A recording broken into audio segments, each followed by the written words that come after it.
ناظرین اب رخ کرتے ہیں آزاد کشمیر کے ضلع کوٹلی سے، جہاں ABC نیوز کی بیورو چیف سردار افتخار الزماں کی رپورٹ کے مطابق ضلع کوٹلی کے علاقوں فتح پور، تھتیالہ، سنہنسا، کھوئرٹا، چڑھوئی، کمر روٹی اور دھروتی میں جشن عید میلاد النبی بڑے جوش و خروش سے منایا گیا، جس میں آستان رسول صلی اللہ علیہ وسلم ہزاروں کی تعداد میں شریک ہوئے۔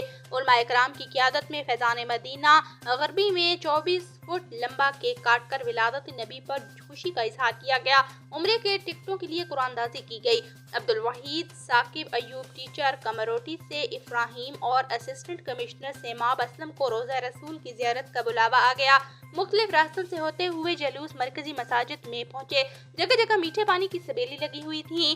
ریلیوں میں معروف علماء کرام، نعت خواں، شہریوں، صحافیوں، سول سوسائٹی اور اسکول کالج کے بچوں نے شرکت کی۔ وٹلی سے حمید زیدی، پرنسپل رولی سے علامہ توصیف، سہنسا سے حاجی عبدالرحمان اور دیگر نے انتظامات سنبھالے۔ علامہ شوکت علی مدنی، عبدالرحمان جامع، علامہ سید محمد، مفتی اسد، ظفر عباس اتاری، قاری امین شاکر اور کئی علماء نے خطاب کیا۔